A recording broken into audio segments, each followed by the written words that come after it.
In August of 1944, a smoky German field headquarters buzzed with laughter and a sense of smug superiority. Seated around a long wooden table were the high-ranking generals of the Wehrmacht, poring over intelligence reports with a mix of disbelief and amusement.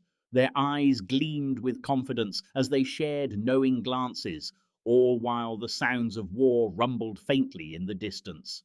"Look at this," one general scoffed, tapping his finger on a map dotted with symbols and markers. "Patton's tanks are outpacing their fuel supply. It's laughable. No army can sustain that kind of momentum without reliable logistics." The chuckles echoed through the dimly lit room. They believed, with a certainty that bordered on arrogance, that they had the Americans figured out.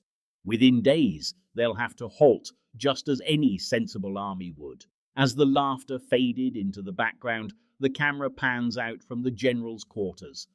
The hum of their arrogance was soon swallowed by the distant sound of engines roaring to life. Amidst the thick of night, something remarkable was brewing. Unknown to those generals, the very rules of war were about to be rewritten. A sudden shift in scenery reveals a convoy unlike anything seen before. Thousands of trucks, their headlights blazing like a fierce constellation in the dark, surge forward in an unbroken line. This was no ordinary resupply mission. This was the Red Ball Express, a logistical marvel assembled from the very ingenuity and determination of the American soldiers. As the camera pulls back, we see the relentless motion of the trucks, each one a symbol of the stamina and ingenuity that characterized the US military's response to an extraordinary challenge. Picture the scene. Young drivers, still in their teens or barely out of them, gripping the steering wheels of these massive vehicles, faces set with fierce determination. Exhausted but undeterred, they race ahead, keeping the wheels turning for troops that were counting on the lifeblood that flowed through those supply lines. Their camaraderie, built under the stars, emphasized a collective purpose: to keep the fight going even when the odds were stacked against them. With each rumble of the engine, they defy the expectations laid out by those German generals. The Red Ball Express wasn't just a lifeline, it represented the ingenuity and resolve of an army that refused to accept defeat. It was a moment where logistics and belief fused into something unstoppable, keeping the momentum of the American forces alive. As we watch the relentless convoy cutting through the darkness, it becomes clear that the general's laughter was far misplaced.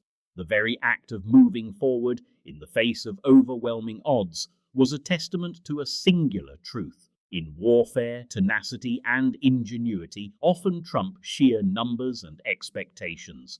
The Red Ball Express was set to become the cornerstone of Allied strategy, ready to blur the lines between what was believed to be possible and what could actually be achieved on a battlefield lit not just by headlights, but by the spirit of its soldiers. As the summer of 1944 unfolded, the Allied forces found themselves riding the wave of a remarkable success. Following the D-Day landings, the soldiers pushed through Normandy and into the heart of France with an unexpected speed that caught the enemy off guard and shook the very foundations of military strategy. However, this headlong rush toward victory came with hidden peril.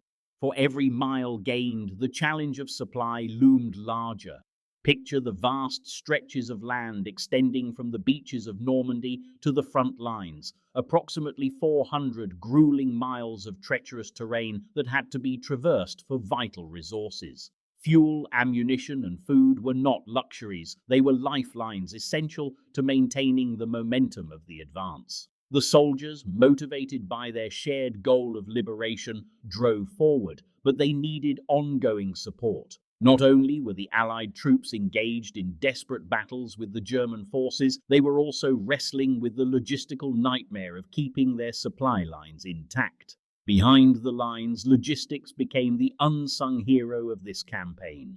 Military planners knew that for every division racing toward the front, meticulous coordination was necessary to ensure that supplies didn't dwindle. For the soldiers wading through the mud and blood of battle, the reality of empty trucks or a lack of artillery shells became palpable. It was a constant balancing act. Each day spent without adequate supplies intensified the risk of overreach, something German generals, experienced in the bitter lessons of the Eastern Front, were keen to exploit. They believed fervently that the Americans, driven by their own confidence and urgency, would inevitably fall into the same trap of overextension, stalling out due to overstretched lines. But what they underestimated was the sheer resolve and industrial power of the United States. Drawing on the war production capabilities back home, the Allies were not merely a haphazard group of soldiers advancing into enemy territory. They were transforming into a rolling supply army, steamrolling logistical challenges with the same fervor they showed on the battlefield. Factories were working around the clock. Ships were laden to the brim with jeeps, tanks, and vital materials pouring across the Atlantic. By harnessing America's incredible manufacturing strength, the Allies aimed to defy the odds stacked against them. As supply routes expanded and military strategies became fluid, the ability to keep the momentum alive became paramount. The ingenuity of planners and bulldog tenacity of soldiers combined to bridge that 400-mile gap, turning potential disaster into a well-oiled machine ready to forge ahead despite the specter of exhaustion. Victory wasn't just a matter of will, it required a constant commitment to providing what the soldiers needed most, the supplies to sustain their drive toward freedom. Each shipment represented not just cargo, but a lifeline that would echo back to the industrial heart of America, thousands of miles away, embodying the tenacity of a nation at war. As the sun dipped below the horizon on August 24, 1944, casting a golden hue over the bustling headquarters of the Allied forces in France, urgency filled the air. Logistics officers gathered for an emergency meeting, their faces drawn tight with worry. The liberation of Paris had brought a surge of excitement, yet the reality was grim. The traditional supply network was collapsing under the weight of rapid advances. The roads ahead were lined not with the celebratory sounds of victory, but with the deafening silence of an overstretched supply line. Colonel T.A. Frisbee leaned forward, his voice steady yet laced with concern. "Gentlemen, our troops are moving faster than we can support them. We need an immediate solution." The room fell silent as officers exchanged worried glances. The stakes were high and time was not on their side. A young lieutenant broke the awkward quiet. What if we created a dedicated supply route? No stops, no bottlenecks, a one-way highway system for the trucks running around the clock. The idea hung in the air, bold and audacious. Lieutenant Colonel Hargrove shook his head. "It's insane. A continuous flow of 12,000 tons of cargo daily. We don't have any precedent for this. The logistics alone," but the pressure was mounting. The cries of soldiers on the front lines reverberated through the meeting room, and with each moment wasted, lives were at risk. More voices joined the lieutenant, each emboldened by the desperation of the situation. "We can't afford to wait. We need to act." It was a gamble, but in that moment of collective anxiety, the Red Ball Express was born. "Let's do it," Colonel Frisbee declared, sealing their decision. "We mobilize in 36 hours. What followed was nothing short of a miracle. The chaos of the day turned into a whirlwind of frantic planning, stacking paperwork, mobilizing resources. The next morning, thousands of trucks were lined up, engines roaring, ready to embark on the mission. Each vehicle bore the weight of a nation's hope, filled with food, ammunition, and medical supplies, destined for the front lines. Every driver knew the risk. They would traverse the perilous roads without stopping, facing the enemy's fire while racing against the clock. They were not just truckers, they were lifelines, ensuring that troops could keep fighting. Fear and excitement danced in their hearts as they prepared for a multi-day journey into uncertainty. At the heart of this monumental operation was a commitment to ensure that no soldier was left without essential supplies. Each truck that rolled out represented an unyielding dedication to their comrades in arms, and as they drove into the unknown, the gamble of the Red Ball Express began to unfold. The success or failure of this audacious initiative would soon be measured not just in miles, but in lives saved. In the shadows of battle, where chaos reigned and moments of glory were painted with the brush of sacrifice, a group of unsung heroes emerged. 23,000 drivers, predominantly African American, who committed themselves to the harrowing task of ensuring the wheels of war kept turning. Picture this: each day, these men undertook grueling shifts, often working for up to 20 hours straight, navigating through mud, darkness, and enemy fire, all while pushing their bodies beyond the brink of fatigue. These drivers weren't just operating trucks, they were lifelines to the front lines. With a remarkable blend of courage and discipline, they formed a crucial part of a segregated force, proving their mettle in the most critical operation of the campaign.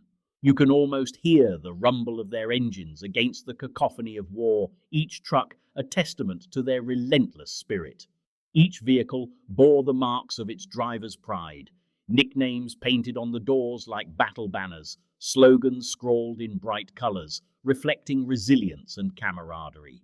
These weren't just trucks, they were symbols of hope and determination. From balancing massive loads of fuel and rations to carefully transporting vital ammunition, these drivers were, in the truest sense, the backbone of the American war effort. They facilitated the rapid movement of supplies that kept General Patton's forces rolling forward. And let's not forget the pivotal role they played in creating the momentum that contributed to the Allied victory.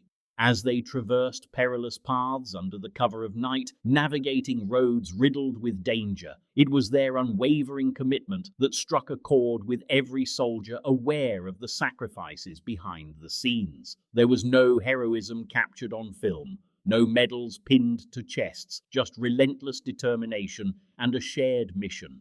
In those moments of vulnerability, when the weight of war felt almost unbearable, the camaraderie between these drivers became palpable. They shared in the struggle and forged bonds like steel under pressure, knowing they were part of a larger narrative, a narrative filled with fight and resilience. With each journey through enemy territory, their resolve was tested, turning harrowing challenges into steadfast triumphs. The stories of these men deserve to be lifted from the shadows, illuminating their courage and dedication. They are testimonies of strength in the face of adversity, proving that the heart of war isn't only found in combat, but in every unsung hero navigating the road less traveled. Imagine a sprawling highway filled with a seemingly endless line of trucks, each one a cog in the machine of wartime logistics. In just the first week, nearly 90,000 tons of supplies were delivered, a staggering figure that reveals the sheer scale of US industrial might during wartime. This isn't just a number, it's a testament to the hard work, the long hours, and the relentless drive of countless workers coordinating every detail, ensuring the engine of war keeps rolling. Every 24 hours, over 5,000 trucks are deployed, all running non-stop, churning along the highways and back roads, their drivers navigating the labyrinth of logistics under intense pressure. Can you picture it? The hum of engines, the tight coordination required, and the urgency in the air as each truck carries the lifeblood of the battlefield: fuel, rations, ammunition. All of this requires an astonishing consumption of around 300,000 gallons of fuel a day, an amount that makes you think twice about how much it costs to keep a car running for just a week. Yet here lies a critical contrast. While the United States unleashes this industrial juggernaut, Germany's military doctrine leans heavily on precision and conservation. Their strategies prioritize efficiency over excess, and while this can yield impressive short-term results, it reveals a significant vulnerability when faced with sheer numbers. The abundance of resources that the US can draw upon not only sustains their military operations, but also creates a psychological edge. It's not just about having more tanks or more planes, it's about the understanding that when the need arises, they can call upon a vast reserve of materials and manpower. In this numbers game, industrial power becomes a tactical weapon, as consequential as the artillery barrages or aerial assaults. While German forces are designed for decisive actions rooted in calculated risks, the US response can surge forward, swarming the battlefield with supplies and reinforcements until the very concept of scarcity becomes alien.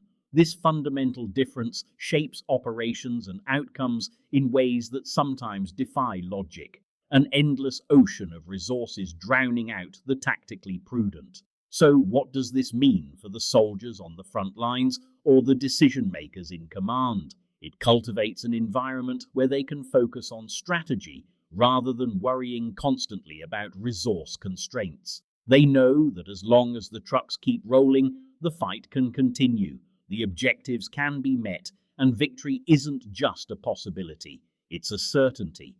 Ultimately, this transformation of industrial capacity into a strategic advantage redefines how we think about warfare. It's a stark reminder that sometimes in the game of numbers, sheer volume can tip the scales, changing the course of history with each tire that turns on the road to victory. Caught in the throes of an unyielding battle, German observers watched in disbelief as the American forces executed maneuvers that seemed to defy the very principles of military strategy they had come to understand. Convoys flooded the roads, headlights blazing through the night like an unstoppable tide, a surreal spectacle that put their tactical minds into a tailspin. "They're violating every rule known to us," one intelligence officer remarked, shaking his head in disbelief as he witnessed this chaos unfolding. As daylight broke over the horizon, it only intensified the German confusion. An endless stream of vehicles rolling without the proper spacing and driving in plain sight left their observers aghast. Camouflage, a sacred cow of military doctrine, was tossed aside like yesterday's news. It was a mass mobilization that seemed reckless, even wasteful, as fuel resources slipped through their fingers like sand. "This isn't military science, it's industrial madness," a captured American officer would later quip, highlighting the stark contrast between the two approaches to warfare. For the Germans, each passing convoy contradicted years of ingrained military education, which emphasized caution, precision, and a strict regard for resources. And yet, despite their condemnation, the Americans charged on, wringing every last drop of momentum from their logistical operations. It was as if they had discovered a different playbook entirely, one that disregarded the conventional rules that had defined warfare until that point. They called it the Red Ball Express, an audacious effort that transformed logistical nightmares into a well-oiled machine. In their strategic reviews, German officers noted, "What's waste in our terms is speed in theirs.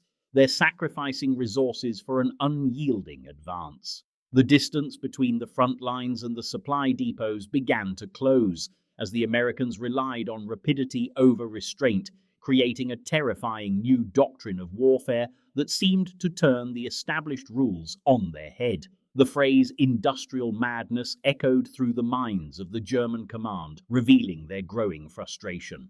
They could not reconcile their traditional views with this panic-driven maneuvering, yet they were powerless to stop it. Convoys continued to roll out each day, the Americans moving effortlessly, defying all the odds. It was a lesson in adaptability, highlighting the stark difference between necessity and arrogance, with the Germans realizing too late that sometimes bending the rules creates a momentum that is far more powerful than strict adherence to dogma. As the war raged on, this apparent chaos brought coherence to the battlefield for the Americans, showcasing their unique approach. The Germans could only look on, deeply shaken, bearing witness to a new era of warfare that was, in some ways, a reflection of their own technological prowess turned on its head.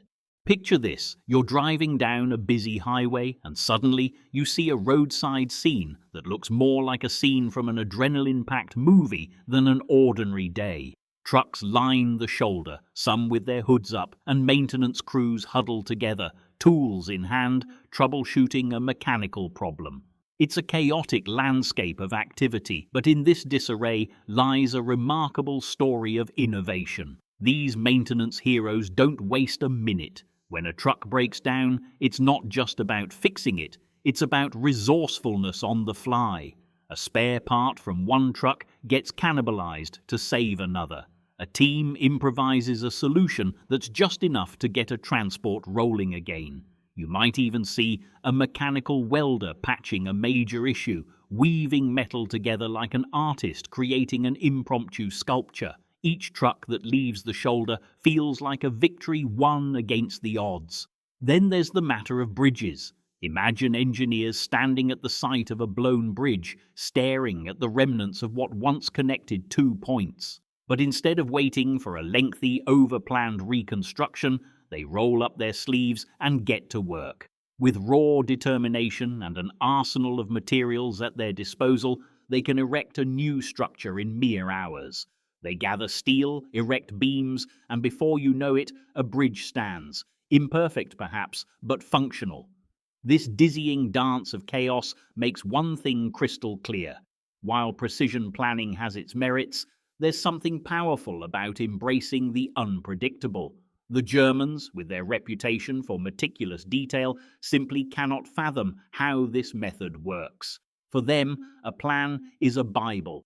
But as history shows, when resources flow freely and the commitment to solutions outweighs the need for perfection, even chaos becomes a structured form of genius. Take the Red Ball Express, for instance, a logistical phenomenon that shuttled supplies across the battlefield faster than anyone could have hoped. It's a perfect emblem of this principle: speed over perfection. Each truck on the Express was a gamble, a chaotic burst of movement that defied traditional military logistics. But in the end, it didn't matter if every route was flawlessly plotted. What truly counted was the ability to adapt, to hustle, and to keep moving. In essence, this is a tribute to human ingenuity in the face of chaos. Rather than letting obstacles halt progress, people rose to challenges, creating an unstoppable wave of motion. Speed and adaptability became the cornerstones of success, an audacious way of ensuring that victory wasn't just possible, it was inevitable. The hindsight of history teaches us that sometimes it's not about perfect plans, but the relentless drive to make things happen against all odds.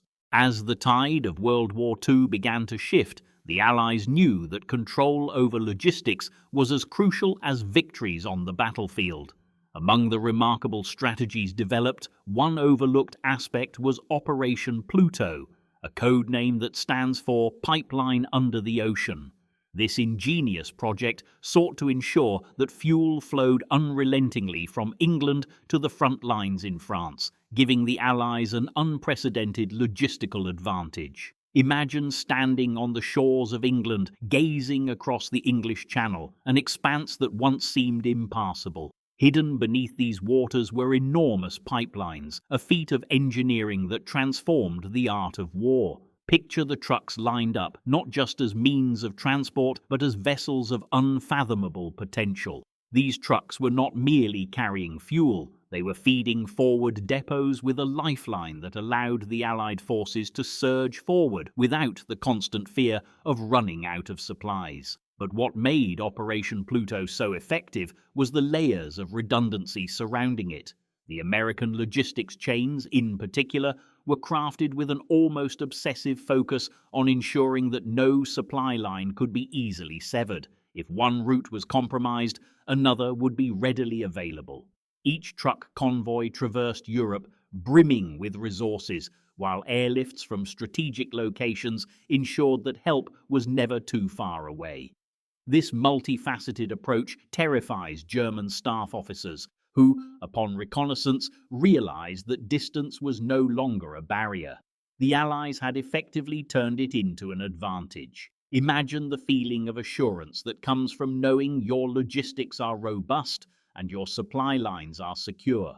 For those fighting on the front lines, this must have been monumental. They could push deeper into enemy territory, make audacious maneuvers, and shift strategies without the constant worry that they were running low on fuel, ammunition, or essential supplies. In fact, supply was no longer just a part of the strategy. It redefined the very nature of combat itself. The undersea pipelines were not merely conduits of fuel, they were symbols of ingenuity and resilience, laying the groundwork for a sustained offensive. As fuel flowed through these pipelines, it felt like a promise of victory, of liberation, and of a world free from tyranny. This relentless tide of resources allowed the Allies to penetrate deeper into enemy lines than ever before, illustrating how logistics was not just a support system, but an integral force that crafted the very fabric of military strategy. As the night drags on at the front, the German soldiers lie awake, nestled in their trenches, alert to a sound that both cradles and haunts them. It's the steady drone of American trucks, a relentless hum that permeates the stillness of the dark. To the ears of the Wehrmacht, this sound is more than just the noise of machinery. It's a herald of defeat, a constant reminder of what they cannot see but know is there just beyond the whispering trees. Imagine the isolation in those moments. Each soldier, wrapped in his heavy coat, tries to drown out the noise with thoughts of home or the camaraderie of his brothers in arms. But no matter how deep he digs into his memories, the sound lingers, creeping into his mind, pulling him closer to despair. It's more than just a transport network. It morphs into a psychological weapon. The trucks symbolize an unyielding tide of supplies pouring in, an avalanche of resources that the Germans can't match. They can't see the trucks from their positions, but the rumble of the American convoy reverberates through the earth, filling them with a sense of doom that settles heavily on their shoulders. Reports of ghost convoys emerge from the front lines, tales of soldiers hearing engines revving, tires rolling over gravel, even when no vehicles are nearby. This auditory hallucination grips the men, as the absence of sight only deepens the uncertainty. The mind begins to play cruel tricks. Who wouldn't feel a chill down their spine, the hair on their arm standing at attention with every imagined roar of an engine? The sound becomes an invisible adversary, a phantom presence that looms over them, their enemy, simultaneously real and unreal. The Red Ball Express, a lifeline for the American forces, rises above just being a logistical conduit. It represents a relentless force that pushes deep into enemy territory, fueling the advance. For the Wehrmacht, the thrum of those trucks isn't merely background noise. It's an ominous signal of inevitability, an advancing storm looming closer with every mile. The sound itself becomes a cruel narrative, painting the picture of encirclement, of collapse, resonating within the minds of soldiers who crave the comforting silence of victory. In the harsh light of war, where survival often hinges on psychological resilience as much as physical strength, this sound serves as a reminder of their diminishing chances. As the American supply lines stretch further and further, the majestic momentum of the trucks becomes the sound of a future already written, where hope fades against the backdrop of a seemingly unstoppable force. That night, as the trucks roll on, the soldiers can almost hear the echo of inevitable surrender, a chilling testimony of war's harsh reality. As the Allied forces raced through France towards victory, the unsung heroes of the Red Ball Express quietly changed the course of the war. In just 82 days, this remarkable operation delivered over 400,000 tons of vital supplies, underpinning the relentless advance of American troops. German generals later conceded that their defeat stemmed not just from the valor of American soldiers, but from the unmatched power of American industry. The Red Ball Express also ushered in a profound legacy, integrating African American drivers into the military workforce at a time when segregation was the norm. This bold step not only paved the way for desegregation, but also laid the groundwork for the post-war trucking industry. Reflecting on this monumental achievement, one realizes the true revolution in logistics. They laughed at American logistics until the Red Ball Express rolled in and changed warfare forever.